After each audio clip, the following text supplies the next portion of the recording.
Hi Submarine friends! Well, I'm back in the front of the Submarine now, and I am installing one of the last parts. There's not very much left to do. In fact, I'm going to be running out of videos to make, so there's going to be some lag in videos for a while. What I'm going to do is well, anyways, what I'm doing right now is I'm hooking up the air line that feeds the forward ballast tank with the check valve and the shutoff valve. But anyways, what's happening is I'm running out of material because all the projects are being completed until I move into the big shop, which is probably, I can't predict because it's the weather. I don't want to work on this in the real cold weather, and my big shop is not heated, and I'm not going to get that all going just for a matter of a few weeks. So what I'm going to do, I'm going to work on my crane truck, which is a late model Volvo cab over. I just love that thing. I just love cab overs. I don't know why. I would really like a military one, and I've been looking and looking, but they're too slow. And I can't be holding up traffic in the summertime driving 50 miles an hour, 80 kilometers an hour here.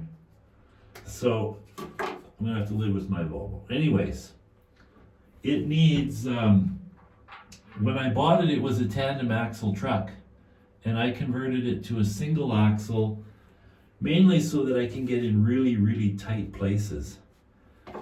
It's just too big as a tandem, so it's actually a pretty short truck.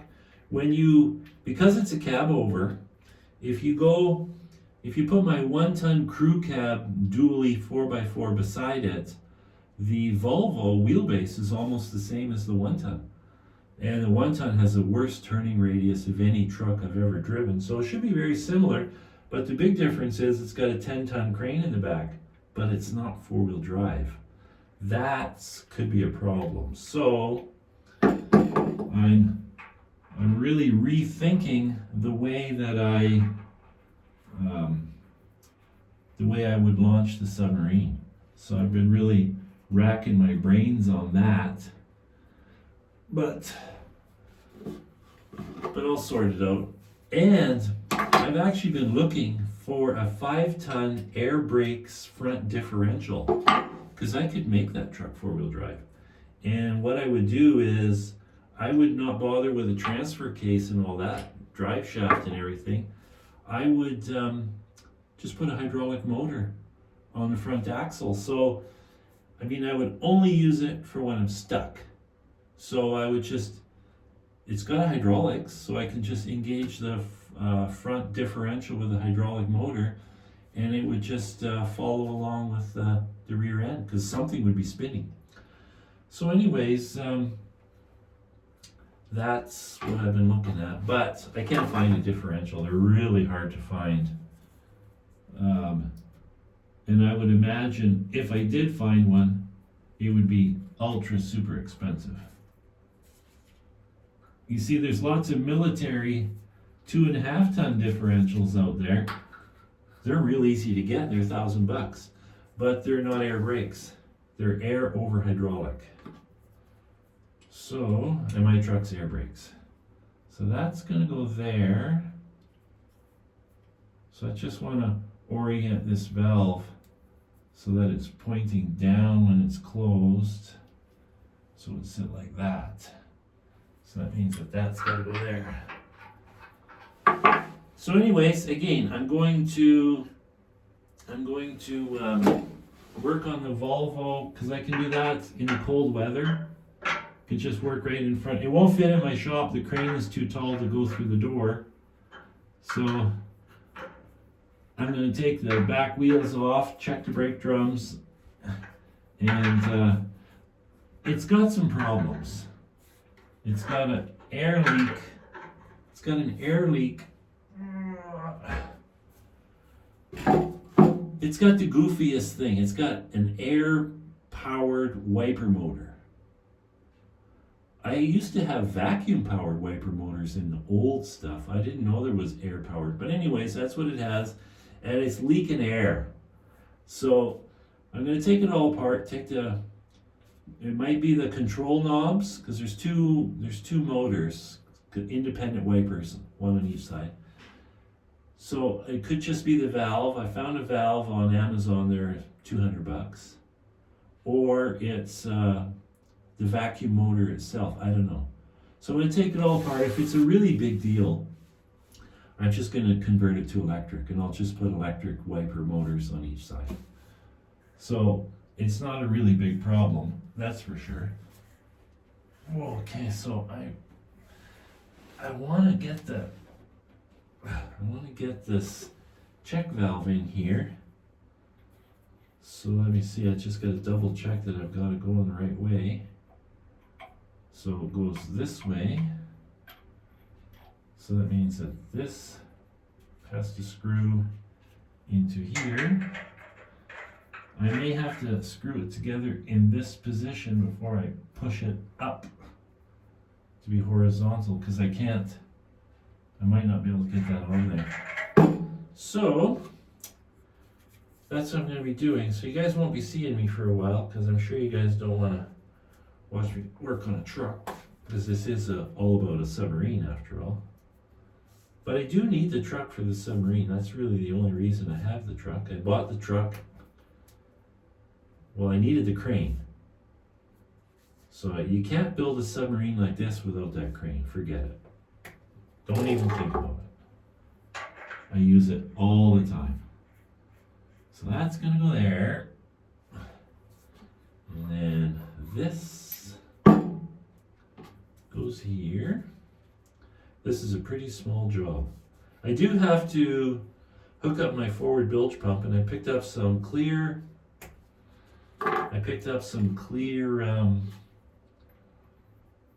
tubing to go from the pump to the T, which is right here, and then it continues up to this fitting up here. So I can do that today as well. But then, I guess if I hunt around for projects, I can put the bladder back in as well. I picked up a fitting for that, but I went to the hardware to buy hose for that, and they used to sell that hose, and now they don't. I can't believe it. So, okay, so we turn that, and then that's gonna go, ooh, that's just gonna work, okay. So now, I need to put this fitting on, which is a number 4 hydraulic JIC. So again, the whole idea of this check valve is to stop water from coming back, working its way back to the compressor. It can't get back there because I have a big ass check valve on the compressor, but still.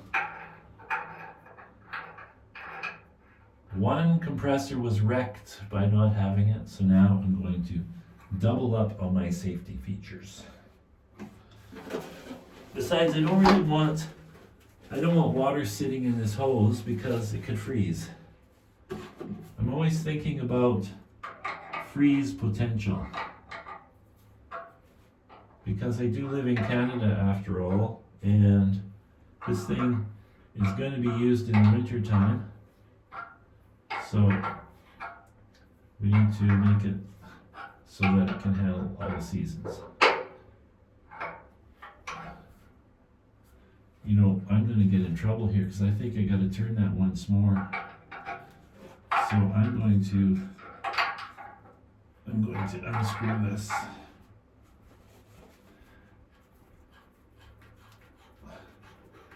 The only pressure that this sees is the ambient water pressure.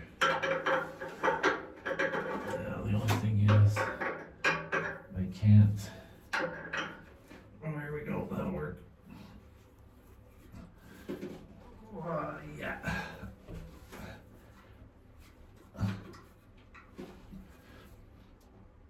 Okay, that's good. That's better? Now we can finish. I'm going to re-thread tape that. We'll just rip some off and put it on there. Which way does that go? It goes this way, doesn't it? There we go. Oops.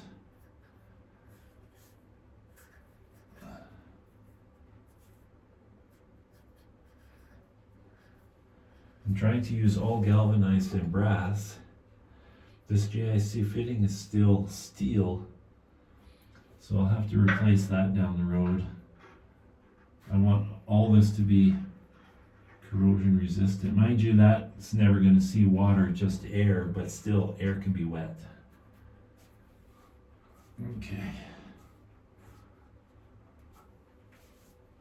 So now let's tighten that baby up. I'm actually kind of excited to work on my old truck because honestly I'm getting pretty tired of working on this. It's been, you know, I need a break in between. I have a lower attention span, and sticking to a project for months and months and months gets a little tiring. I need a break in between. There we go, it's getting there. I'm tightening up many threads, that's why it's taking so many turns. But we're getting there.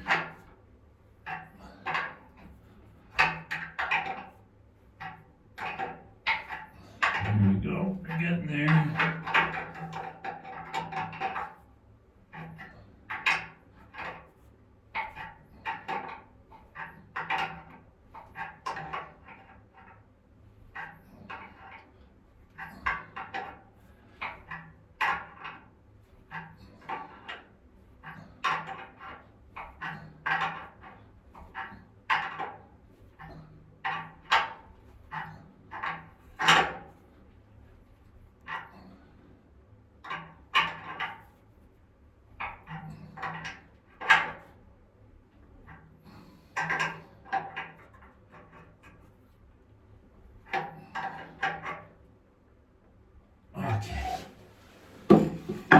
Now, let's screw the hose on.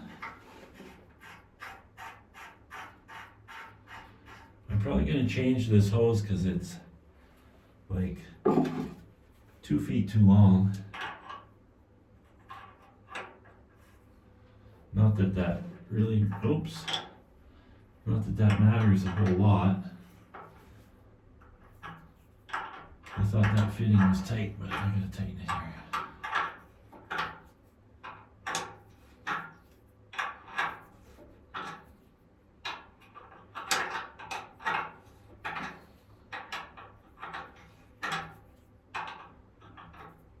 You see, there isn't even air pressure sitting in here because the valve is shut-off valve is up there.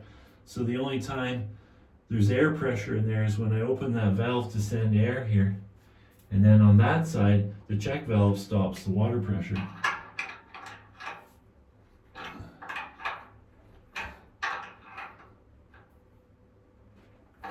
I could just use a simple air hose for that if I wanted to.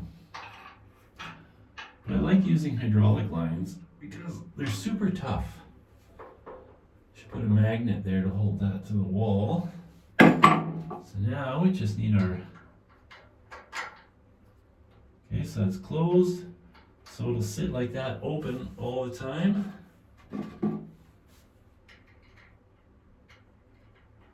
I should have put it so that this was pointing that way, but I don't think it matters.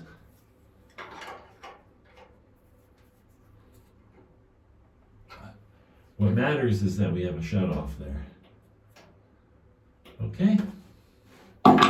So that takes care of that. Now I gotta figure out, I gotta mount this pump, this guy here, and I'm gonna have to vacuum all this up because when I was cleaning up, everything just got shoved to the front. It's like sweeping the dirt under the carpet.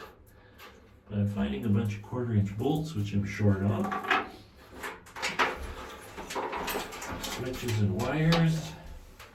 Go to the front. I don't put the window in the front, the dome window. I don't put that in until the very, very end. It's the last job that I do. And that's because it's really easy to damage it. So right now it's in a storage closet, wrapped in a blanket, nice and safe, nice and cozy. Nobody's bothering it. Because that is a monumental task.